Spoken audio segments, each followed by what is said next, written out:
Hello everyone and welcome back to the channel. This is the place where I mostly talk about games, movies, TV series and anime, usually reviewing them in order to determine whether they are worth the watch or play. As there are literally an overabundance of content present to watch or to play, I'm just trying to be a guide of sorts to help you filter out the content and find the ones which are actually worth your time investment. So, keeping up with the theme of the series, here we have Avatar: The Last Airbender. This series by Netflix is going to be a second iteration on a live-action adaptation for one of the most beloved animated series of all time. And with the first adaptation being what it was, the less spoken about it the better, because the perception it created was so damaging that many people, including myself, were very much skeptical about this live-action series as well. But with the recent One Piece adaptation breaking the stereotypical norms about the animated adaptations and becoming a huge success, that provided me with much needed confidence while still being cautious about it. So let's see if Netflix can replicate that same success here as well and provide us with a series which stays true to the source material or at least doesn't wander too far away from it. So come join me and let's take a thorough look on how this live-action adaptation of Avatar: The Last Airbender turned out to be like. I don't know where this will all lead. The one thing I do know is this is just the beginning. Papa! Yip yip!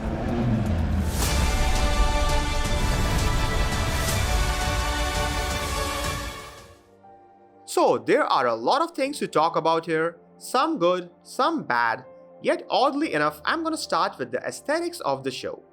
This live-action adaptation of Avatar is definitely scoring some extra points for its visual aesthetics, where it is clearly trying to keep the depictions as close to the animated series as possible, which is a very big positive in my book, be it the character portrayals that look very similar to their animated counterparts, or the world settings which were quite successful in recreating many landmark locations and regions very true to the source material.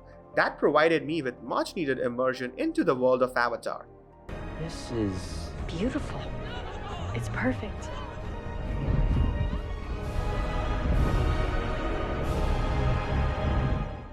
And although visually they were very much successful in recreating the aesthetics of the animated series, still I felt that CG needed a little bit more polishing, where cinematics of bending elements and visual effects are pretty great the way it is represented.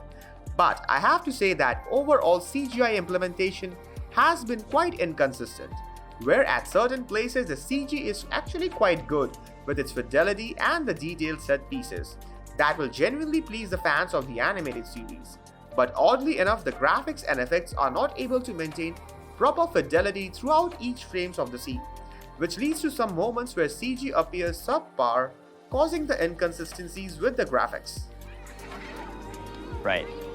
There goes the savior of the world. And also, the show utilizes green screen with a heavy hand. I'm not saying there is anything wrong with that, but at certain places they do evidently stand out. But apart from my minor nitpicks, I really appreciated the visual aesthetics and fidelity of the show. From true to the original character portrayal to the iconic locations from the animated series, this live-action adaptation looks very visually on point. There were slight inconsistencies with the CGI, but that won't be much of an issue once you are zoned in. The show not only excels in aesthetics, but also in most of the character portrayals and their performances. Here I found that the character portrayals done by majority of the cast were very true to their animated counterparts, with some minor changes here and there. However, there were some portrayals that definitely stood out from the rest of the crowd, like the duo of Zuko and Iroh. This uncle and nephew tag team were probably my favorite and most true to the original portrayals in the show, both in aesthetics and performance, where Zuko is a young prince fallen from the king's grace trying to regain his honor, and Iroh is an old war veteran who has seen way too much death and destruction, who now seeks joy and peace from small things in life. If you have seen the animated series, then without a doubt, this duo is going to be one of your favorite adaptations from the original. The Fire Nation may control this territory, but it's still Earthbender country. We don't want to cause trouble. We never ever caused trouble. when indeed. The second most true to the original adaptation was of Sokka, where right from the first episode it was so uncanny that I was able to correlate the performance in live action with the performance in the animation. I am also aware about the unhappiness many people presented with the non-patriarchal portrayal of Sokka, as it does not leave much room for the future character development, and that is a genuine concern. So, I would like to say this to all people.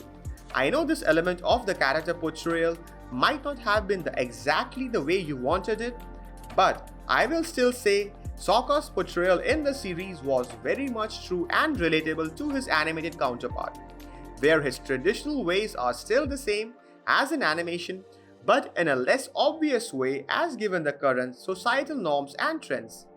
The portrayal of Katara was also pretty good and true to the original, but nothing special or mind-blowing, just a solid performance. Whereas Aang's portrayal, on the other hand, was a mixed bunch, where Aang is supposed to be a happy, chirpy, energetic kid who, despite the personal tragedy, wants to smile, go on adventure, make friends, and wants the world to be a better place. And a lot of time, the live-action portrayal stayed true to the original. But then again, the portrayal often shifts towards a depressed, pessimistic character who still has haunting trauma of the past and his responsibility. And the switch between happy mood Aang or upset Aang is quite frequent.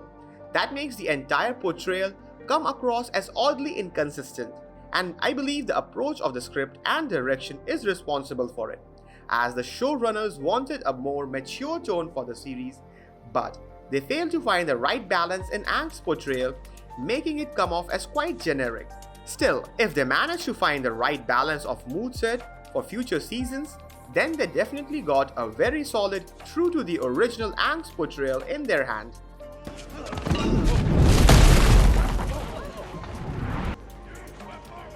They don't take kindly to outsiders in Omashu.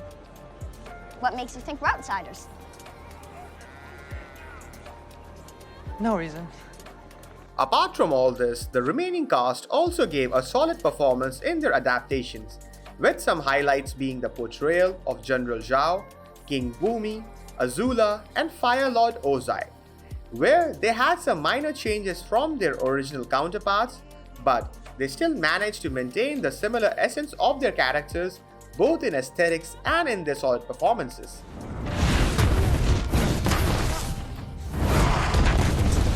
Now, moving towards the story and narrative of the show, this is the area where I personally have mixed thoughts about the adaptation. Let me explain. So here you can clearly see they were trying to follow the narrative of the story as closely to the source material as possible. The series starts off with a very dynamic and promising intro episodes depicting isolated life of Southern Water Tribe, where the sibling duo of Katara and Sokka accidentally discover the frozen avatar, thus kicking off their adventurous journey to bring balance into the world. And these initial episodes were almost a direct take on the original episodes from the animation, which is always a positive in my book. But here in the live action, apart from getting the introduction right, they also showcased some depictions which were missing even from the animated series, where in the first episode itself, you will see the coming of Sozu's Comet, the siege of Southern Air Temple, alongside eradication of Air Nomad tribe. And this addition definitely added a significant impact on the depiction of the story. So, what followed here after intro episodes were a bunch of hybrid episodes, where they started combining multiple episodes of animated series with complementing themes and settings in order to cover up as much content as possible in the live action episodes. This approach in a lot of ways was quite successful, as it helped live action to showcase a good chunk of narrative from the original series in a single season. Still, a lot of creative liberties they took with the approach of story narration or progression will certainly feel a little strange in comparison with the original, and even though the story did not have any major or core difference from the animated series, but the way certain incidents were approached in the live action will clearly receive a mixed response from the people. Objectively speaking, this approach of combining episodes to cover up as much content towards narration was a solid idea. That should be a great hit on papers. Still, Whilst watching, you can't help but wonder that there is a sense of something lacking in the show, and the creative liberty they took with certain narrative approach did play a part in this, on which many people, including myself, have mixed feelings. However, the major drawbacks lies mostly with the story pacing and the lack of content from the original. We do what we must to survive. We compromise just enough to get by. So, the pacing of the story progression feels a bit odd here, as sometimes progression takes place in a fast pace with a lot of things happening around, and yet at the same time, narration feels slow and dull at certain moments, failing to hold my interest. This results in episodes being a weird mix of some amazing high moments alternating with some pretty dull ones. That causes inconsistency with the energy and enthusiasm level of the episodes. The show also seems to be lacking that sense of fun and adventure, which was one of the main reasons people loved the animated series. And even though they tried to squeeze as much as they could in the season's 8 long episodes, still, by the end of it, the show felt like it was lacking some substance, as I personally felt that it just needed more content from the original. More characters, more adventures, more incidents, just a little bit more of Avatar to watch through. And this might be my personal opinion, but maybe 8 episodes were just not enough for a substantial season. Avatar: The Last Airbender. This series by Netflix obviously has its shortcomings, but this is also the closest we have ever come to a faithful adaptation. Yes, like many other live-action adaptations, this show also took some creative liberties, which may not always be appreciated. But those changes did not alter the core storyline or narrative of Team Avatar's journey. And also, almost majority of the issues I had with this show is very much fixable, where they can work on the story direction to make the pacing more engaging. CGI can always be improved to make better, and they can always aim to add more coherent content from the original series to make the world feel more expansive. If these certain shortcomings will be worked on, then without a doubt, this show has the potential to become the definitive live-action adaptation we fans deserve, because it already has a very strong and true to the core foundation, where both in character portrayal by cast and visual aesthetics of the world are truly as faithful to the source material as they can be. And if these certain weak elements from current season can be worked on, then Season 2 sits on a very strong potential to be an outstanding hit.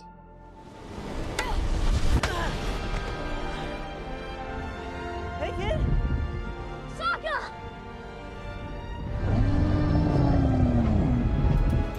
This, however, does not take away from the credibility of the season. So ultimately, I will say this: Avatar: The Last Airbender by Netflix is actually a fantastic live-action adaptation of the original. Despite its certain drawbacks, the show tries to stay faithful to the source material and provide us with a very solid entry in the franchise.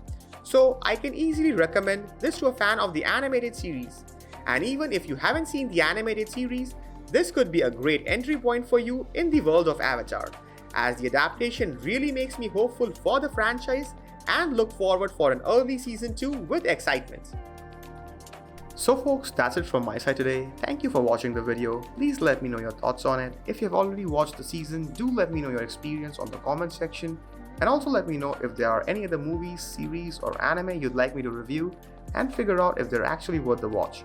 So don't forget to drop a like, comment your feedbacks, subscribe for more incoming videos, and I'll see you soon in the next one.